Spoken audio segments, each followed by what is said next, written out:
చంద్రబాబు నాయుడు గారి నాయకత్వం, చంద్రబాబు నాయుడు గారి నాయకత్వం. తెలుగుదేశం పార్టీ కార్యకర్తలకి, నాయకులకి, అభిమానులందరికీ ఆవిర్భావ దినోత్సవ శుభాకాంక్షలు. తెలుగుదేశం పార్టీ ఆవిర్భావమే ఒక సంచలనం. తెలుగుదేశం పార్టీ మొదటి గెలుపు ఒక చరిత్ర. రాజకీయాల్లో రికార్డులు సృష్టించాలన్నా, ఆ రికార్డులు బద్దలగొట్టాలన్నా అది కేవలం ఒక తెలుగుదేశం పార్టీతోనే సాధ్యం. మూడు అక్షరాలు తెలుగువారి ఆత్మగౌరవం కోసం తొడగొట్టాయి. ఆ మూడు అక్షరాలు తెలుగు ప్రజల గుండె చెప్పుడుగా మారినాయి. అవి మూడు అక్షరాలు కాదు, ఒక ప్రభంజనం. ఆ మూడు అక్షరాలేంటి? ఎన్టీఆర్, విశ్వవిఖ్యాత నట సార్వభౌమ స్వర్గశ్రీ నందమూరి తారక రామారావు గారు 43 ఏళ్ల క్రితం తెలుగుదేశం పార్టీకి పునాది వేసింది అన్న ఎన్టీఆర్. ఆ ముహూర్తం బలం ఏంటో నాకు తెలియదు. ఆ పునాదులు కూడా ఈరోజు గట్టిగా ఉన్నాయి. పార్టీ పెట్టిన 9 నెలల అధికారంలోకి వచ్చి తెలుగు వారి సత్తా ఏంటో ఢిల్లీకి తెలియజేసిన వ్యక్తి అన్న ఎన్టీఆర్. 43 ఏళ్ళ ప్రయాణంలో ఎన్నో విజయాలు చూసాం, ఎన్నో సంక్షోభాలు ఎదుర్కొన్నాం.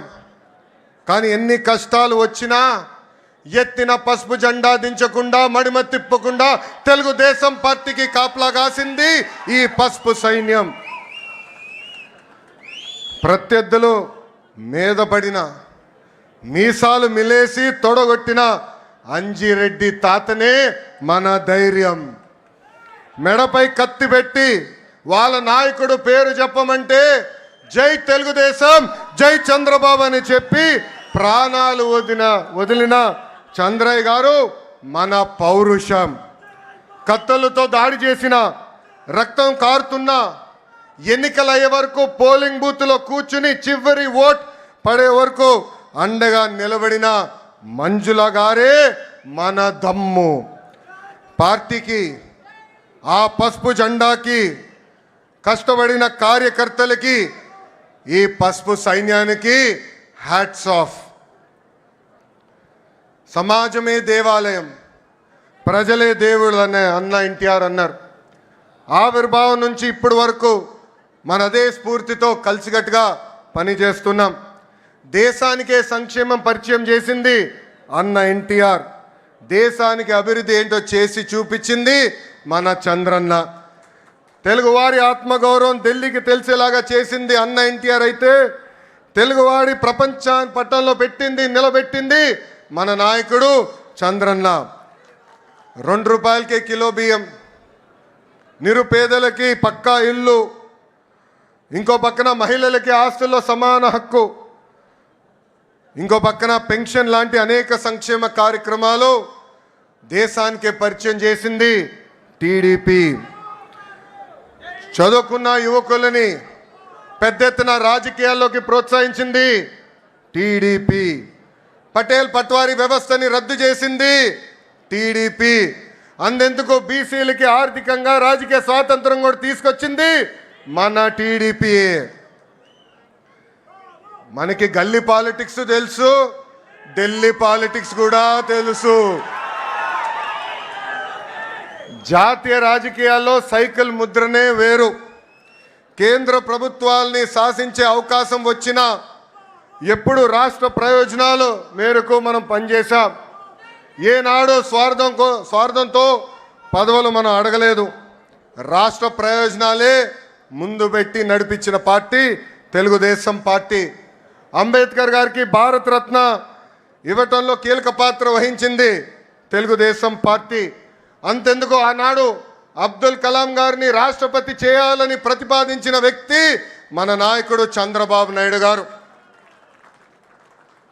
ఇంకా బాలయోగి గారిని పార్లమెంట్కే తొలి దళిత స్పీకర్ చేసిన ఘనత కూడా మన పార్టీ తెలుగుదేశం పార్టీది. హైవేల నిర్మాణం, విద్యుత్, టెలికాం, ఐటీ, డిజిటల్ పేమెంట్లో అనేక సంస్కరణలు కూడా తీసుకొచ్చిన party Telugu Desam party. Telugu Desam party జెండా పీకేస్తారని ఎంతోమంది అన్నారు. అలాంటి వాళ్ళు ఈరోజు అడ్రస్ లేకుండా పోయారు. అది మనందరం చూస్తున్నాం. 2019 వరకు మనం చూసిన రాజకీయాలు ఒక రకం, 2019 నుంచి 24 వరకు చూసిన రాజకీయాలు వేరు. అరాచక పాలన మనందరం ఎదుర్కొన్నాం. మన దైవాలయంగా భావించే తెలుగుదేశం పార్టీ కార్యాలయం పైన దాడి చేస్తే మీసాలు మిలేసి రండి మేము ఇక్కడే నిలబడతామని చెప్పిన ఘనత ఒక తెలుగుదేశం పార్టీ కార్యకర్తలదే.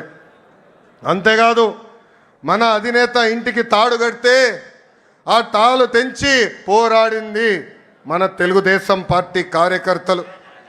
క్లేమోరల్ మైన్కే భయపడని పార్టీ మనది. ఈ కామెడీ పీసులకు మనం భయపడతామా? 4 ఎమ్మెల్యే లాక్కుంటే ప్రతిపక్ష హోదా ఉండదని చెప్పిన వ్యక్తికి ఈరోజు ప్రతిపక్ష హోదా లేకుండా చేసిన ఘనత తెలుగుదేశం పార్టీది. చివరికి ప్యాలెస్లు కూడా మనం బద్దలు కొట్టాం. 2024 ఎన్నికల్లో మన స్ట్రైక్ రేట్ కూటమితో కలిసి 94% సాధించాం. 58% ఓట్ షేర్ సాధించాం. అందరం కలిసికట్టుగా 8 ఉమ్మడి జిల్లాల్లో వైకాపాకి 0 తీసుకొచ్చిన ఘనత కూడా మన కూటమిది. అంతేకాదు మొన్న జరిగిన గ్రాడ్యుయేట్ ఎన్నికల్లో గౌరవ గ్రాడ్యుయేట్ ఎమ్మెల్సీలు కూడా ఇక్కడే ఉన్నారు. ఆనాడే చెప్పా, ఈవీఎం అయినా బ్యాలెట్ అయినా గెలుపు మనదే. ప్రజలు ప్రజాప్రభుత్వం రావాలని కోరుకున్నారు. ప్రజాప్రభుత్వం ప్రజల కోసం ఈరోజు పనిచేస్తూ పోతుంది. పేదరికం లేని సమాజమే మన లక్ష్యం. చాలని 200 రూపాయల పెన్షన్ని 5 సంవత్సరాల్లో 2000 రూపాయలు చేసిన ఘనత తెలుగుదేశం పార్టీ. ఈరోజు అదే పెన్షన్ని 4000 రూపాయలు కూడా చేసిన ఘనత మన పార్టీకి దక్కుతుంది. దీపం పథకం కింద 1 కోటి కుటుంబాలకి మనం ఉచితంగా గ్యాస్ సిలిండర్ ఇచ్చాం. అంతేకాదు వచ్చే 10 రోజుల్లో మెగా డిఎస్సి కూడా నోటిఫికేషన్ మనం ఇస్తున్నాం. అధికారంలోకి వచ్చిన మొదటి 10 నెలల్లో 117 హామీలు పూర్తి స్థాయిలో ఈరోజు మనం అమలు చేసుకున్నాం. ఇంకా మే నెలలోనే తల్లికి వందనం, అన్నదాత సుఖీభావ కూడా మన ప్రభుత్వం అమలు చేయబోతుంది. తెలుగుదేశం పార్టీలో కార్యకర్తలే మా అధినేతలు. ఈ మాట నేను ఊరికే అంటం లేదు. దేశంలో ఏ పార్టీకి తక్కని కార్యకర్తలు ఒక తెలుగుదేశం పార్టీకే సొంతం. మీరు మంచి చేస్తే మెచ్చుకుంటారు, తప్పు చేస్తే నా తోలు కూడా తీస్తారు. 1 కోటి సభ్యత్వాలు అనేది అది కూడా ఒక ప్రాంతీయ పార్టీకి అసాధ్యమైన రికార్డ్. ఆ 1 కోటి సభ్యత్వాలు సాధించింది మన పార్టీ తెలుగుదేశం పార్టీ. అది కూడా కేవలం 83 రోజుల్లో. ఆంధ్ర రాష్ట్రం, తెలంగాణ రాష్ట్రం, అదేవిధంగా అండమాన్ నికోబార్లో మన సభ్యత్వాలు చేసుకుంటాం జరిగింది. కార్యకర్తల కోసం ప్రమాద బీమా ఈరోజు చంద్రబాబు నాయుడు గారి ఆదేశాల మేరకు 2 లక్షల రూపాయల నుంచి 5 లక్షల రూపాయలకి పెంచాం. కార్యకర్తల కోసం సంక్షేమ విభాగం ఏర్పడిన దగ్గర నుంచి గడిచిన 10 సంవత్సరాలు సుమారుగా 140 కోట్ల రూపాయలు సంక్షేమం కోసం మన కార్యకర్తల కోసం మనం ఖర్చు పెట్టాం. నేను పాదయాత్రలో చూసా, ఆ కుటుంబాలని నేను కలిసా. 2004లో ఫ్యాక్షన్ దాడిలో ఆనాడు కాంగ్రెస్ పాలకులు మన కార్యకర్తల్ని చంపేస్తే వాళ్ళ పిల్లల్ని సొంత పిల్లలుగా దత్తకు తీసుకుని చదివించిన గొప్ప నాయకుడు మన నాయకుడు చంద్రబాబు నాయుడు గారు. ఆనాడు మీ అందరు తెలుసు, గండిపేటలో ఏకంగా స్కూల్ స్థాపించాం, ఉచితంగా పిల్లల్ని చదివించాం. ఏదో చదువు చెప్పి వదిలేస్తాం కాదు, ఇంటర్ కానీ ఇంజనీరింగ్ కానీ చివరికి వాళ్ళు ఉద్యోగాలు వచ్చే వరకు కూడా వాళ్ళకి అండగా నిలబడింది మన నాయకుడు చంద్రబాబు నాయుడు గారు. భారతదేశ చరిత్రలో ఏ పార్టీలో అది జరగలేదు. ఈరోజు ఒక మాటలో చెప్పాలంటే మనందరి అదృష్టం ఇంత గొప్ప నాయకుడు మనకు అధ్యక్షుడిగా ఉంటాం. నేను అనేక సందర్భాల్లో చెప్పా, చిన్నప్పుడు నేను అనుకునేవాడిని నాతో ఉండేదానికి ఆయనకి సమయం లేదు, కానీ గండిపేట స్కూల్కి వెళ్ళేదానికి ఆయన సమయం ఉందని. అప్పుడు ఆయన ఒక మాట అడిగా, ఎందుకు మీరు అంత సమయం గండిపేట స్కూల్కి ఇస్తున్నారని.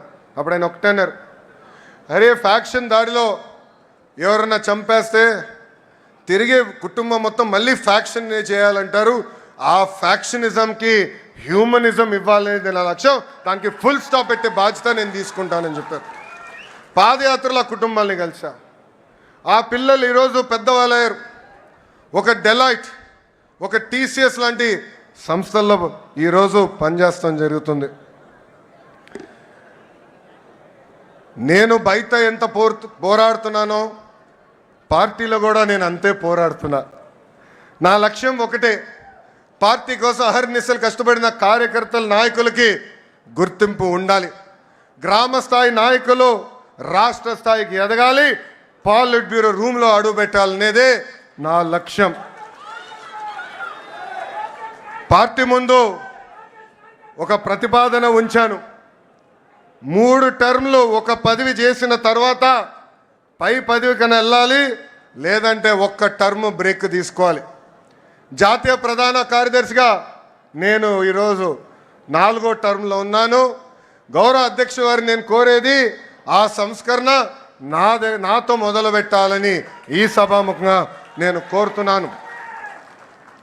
ఇది జరిగితేనే పార్టీలో కదలిక వస్తుంది, యువతకి రెక్కలొచ్చి రాజకీయాల్లో మెరుగైన అవకాశాలు వస్తాయి.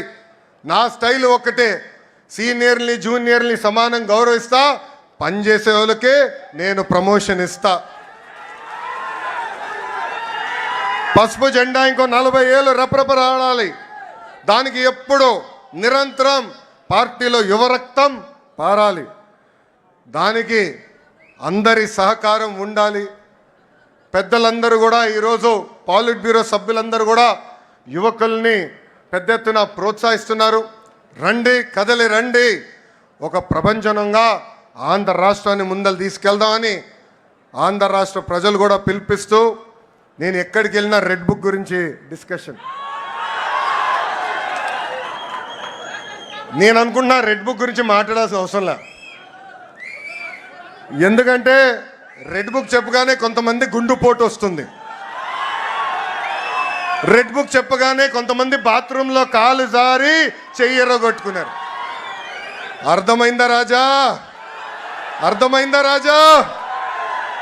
అధికారంలో ఉన్నామని గర్వం వద్దు, ఈగోలు వద్దు. అందరం కలిసికట్టుగా ప్రజల కోసం, కార్యకర్తల కోసం అహర్నిశలు కష్టపడాలని మీ అందరు తెలుపుకుంటూ, నాకు ఇంత అద్భుతమైన అవకాశం ఇచ్చిన జాతీయ అధ్యక్షుల వారు గౌరవనీయులు శ్రీ నారా చంద్రబాబు నాయుడు గారికి నా హృదయపూర్వక ధన్యవాదాలు తెలుపుకుంటూ మీ అందరి దగ్గర నుంచి సెలవు తీసుకుంటున్నాం. జోహర్ అన్న ఎన్టీఆర్, జోహర్ అన్న ఎన్టీఆర్. చంద్రబాబు నాయుడు గారి నాయకత్వం, చంద్రబాబు నాయుడు గారి నాయకత్వం. జై హింద్, జై హింద్. అందరికీ నమస్కారం.